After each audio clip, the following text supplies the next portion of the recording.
Lecture du livre du prophète Isaïe. Le peuple qui marchait dans les ténèbres a vu se lever une grande lumière. Et sur les habitants du pays de l'ombre, une lumière a resplendi. Tu as prodigué la joie, tu as fait grandir l'allégresse. Ils se réjouissent devant toi comme on se réjouit de la moisson, comme on exulte au partage du butin. Car le joug qui pesait sur lui, la barre qui meurtrissait son épaule, le bâton du tyran, tu les as brisés comme au jour de Madian. Et les bottes qui frappaient le sol et les manteaux couverts de sang, les voilà tous brûlés. Le feu les a dévorés. Oui, un enfant nous est né, un fils nous a été donné. Sur son épaule est le signe du pouvoir. Son nom est proclamé. Conseiller merveilleux, Dieu fort, Père à jamais, Prince de la paix. Et le pouvoir s'étendra, et la paix sera sans fin pour le trône de David et pour son règne qu'il établira, qu'il affermira sur le droit et la justice dès maintenant et pour toujours. Il fera cela, l'amour jaloux du Seigneur de l'univers.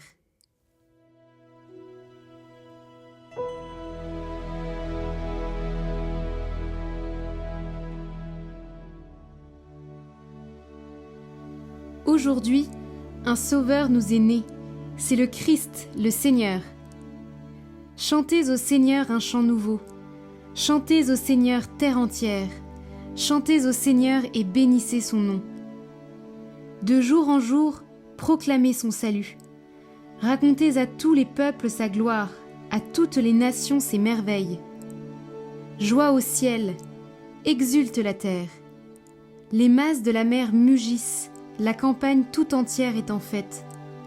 Les arbres des forêts dansent de joie devant la face du Seigneur, car il vient pour juger la terre.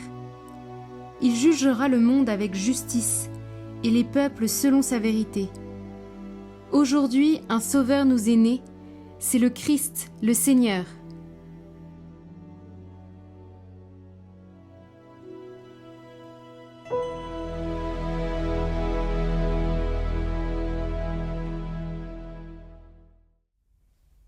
Lecture de la lettre de saint Paul apôtre à Tite. Bien-aimés, la grâce de Dieu s'est manifestée pour le salut de tous les hommes. Elle nous apprend à renoncer à l'impiété et aux convoitises de ce monde, et à vivre dans le temps présent de manière raisonnable, avec justice et piété, attendant que se réalise la bienheureuse espérance, la manifestation de la gloire de notre grand Dieu et Sauveur, Jésus-Christ. Car il s'est donné pour nous, afin de nous racheter de toutes nos fautes, et de nous purifier pour faire de nous son peuple, un peuple ardent à faire le bien.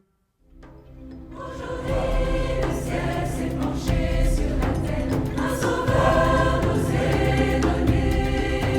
Que la terre exulte et tressaille de joie, gloire à Dieu au plus haut des cieux. Évangile de Jésus-Christ selon saint Luc.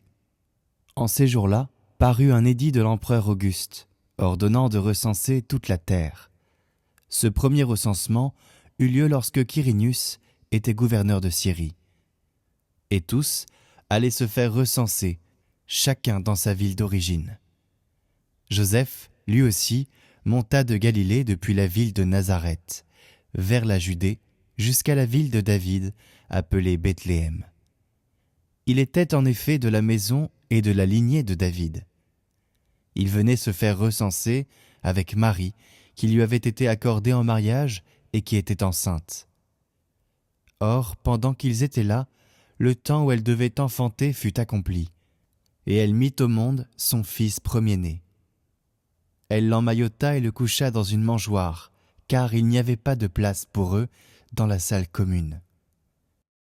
Dans la même région, il y avait des bergers qui vivaient dehors et passaient la nuit dans les champs pour garder leurs troupeaux. L'ange du Seigneur se présenta devant eux, et la gloire du Seigneur les enveloppa de sa lumière. Ils furent saisis d'une grande crainte. Alors l'ange leur dit : « Ne craignez pas, car voici que je vous annonce une bonne nouvelle, qui sera une grande joie pour tout le peuple. Aujourd'hui, dans la ville de David, vous est né un Sauveur, qui est le Christ le Seigneur. Et voici le signe qui vous est donné. Vous trouverez un nouveau-né, emmailloté et couché dans une mangeoire. » Et soudain, il y eut avec l'ange une troupe céleste innombrable, qui louait Dieu en disant « Gloire à Dieu au plus haut des cieux, et paix sur la terre aux hommes qui l'aiment. »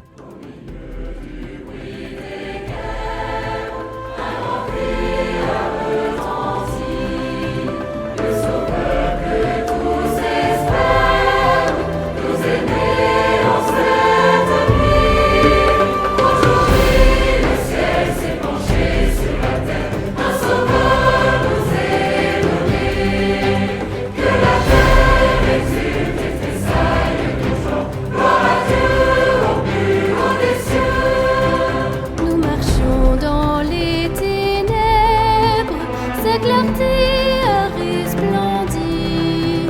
L'enfant Dieu, la vraie lumière, illumine notre vie. Aujourd'hui, le ciel s'est penché sur la terre, un sauveur nous est donné. Que la terre exulte et tressaille de joie. Gloire à Dieu au plus haut des cieux. Tous ceux qui désespèrent entendront ce chant de joie. Il pourra changer la terre si nous lui mettons nos voix. Aujourd'hui, le ciel s'est penché sur la terre, un sauveur nous est donné. Que la terre exulte et tressaille de joie. Gloire à Dieu au plus haut des cieux.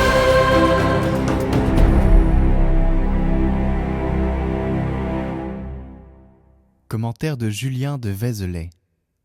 Un silence paisible enveloppait toute chose, et la nuit était au milieu de son cours rapide. Alors, ta parole toute puissante, Seigneur, est venue de ton trône royal. Ce texte de l'Écriture désigne le temps très saint où la parole toute puissante de Dieu est venue jusqu'à nous pour nous parler de notre salut. Partant du secret le plus intime du Père, elle est descendue dans le sein d'une mère. La parole de Dieu vient donc à nous de son trône royal. Elle s'abaisse pour nous élever. Elle s'appauvrit pour nous enrichir. Elle se fait homme pour nous diviniser. Cette parole avait dit que le monde soit et le monde a été fait. Elle avait dit que l'homme soit et l'homme a été fait. Mais ce qu'elle avait créé, la parole ne l'a pas recréé aussi facilement. Elle a créé par son commandement, mais elle a recréé par sa mort. Elle a créé en commandant, mais elle a recréé en souffrant. « Vous m'avez donné bien de la peine, dit-elle. L'univers dans toute sa complexité ne m'a donné aucune peine pour l'organiser et le gouverner, car je déploie ma vigueur d'un bout du monde à l'autre et je gouverne l'univers avec douceur. Seul l'homme, violateur de ma loi, m'a donné de la peine avec ses péchés. C'est pourquoi, venant du trône céleste, je n'ai pas refusé de me renfermer dans le sein d'une vierge et de m'unir en une seule personne avec l'humanité déchue. Dès ma naissance, on m'enveloppe de l'ange. On me couche dans une mangeoire parce qu'il n'y a pas de place à l'auberge pour le Créateur du monde. Toute chose était plongée au milieu du silence, c'est-à-dire entre les prophètes qui ne parlaient plus et les apôtres qui parleront plus tard. Que la parole du Seigneur vienne encore maintenant vers ceux qui font silence. Écoutons ce que le Seigneur nous dit au fond de nous-mêmes. Que les mouvements et les cris malencontreux de notre chair se taisent. Que les images désordonnées de notre spectacle intérieur fassent silence. Pour que nos oreilles, attentives, écoutent librement ce que dit l'Esprit. Pour qu'elles écoutent la voix qui est au-dessus du firmament. Et voici que la parole s'est faite chair et que la nuit devient musique. Le silence que Julien de Vézelay contemplait s'ouvre soudain sur un cri d'enfant. Cri de Dieu dans la chair des hommes. C'est dans ce souffle fragile que le ciel s'est uni à la terre. Le monde entier, engourdi d'attente, entend de nouveau les paroles de l'ange. Ne craignez pas. Le feu du ciel ne tombe plus pour consumer, mais pour éclairer. La gloire ne foudroie plus. Elle caresse la paille d'une crèche. Alors, avec les bergers, relevons la tête, car il est né, le prince de la paix. Laissons nos cœurs s'accorder à la louange du ciel, et avant de s'endormir, écoutons le chant des anges.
Prions pour toutes les intentions déposées en commentaire cette semaine. Notre Père qui êtes aux cieux, que votre nom soit sanctifié, que votre règne vienne, que votre volonté soit faite sur la terre comme au ciel. Donnez-nous aujourd'hui notre pain de ce jour. Pardonnez-nous nos offenses, comme nous pardonnons aussi à ceux qui nous ont offensés. Et ne nous laissez pas entrer en tentation, mais délivrez-nous du mal. Amen. Je vous salue Marie, pleine de grâce, le Seigneur est avec vous. Vous êtes bénie entre toutes les femmes, et Jésus, le fruit de vos entrailles, est béni. Sainte Marie, Mère de Dieu, priez pour nous, pauvres pécheurs, maintenant et à l'heure de notre mort. Amen. Gloire au Père et au Fils et au Saint-Esprit, comme il était au commencement, maintenant et pour les siècles des siècles. Amen.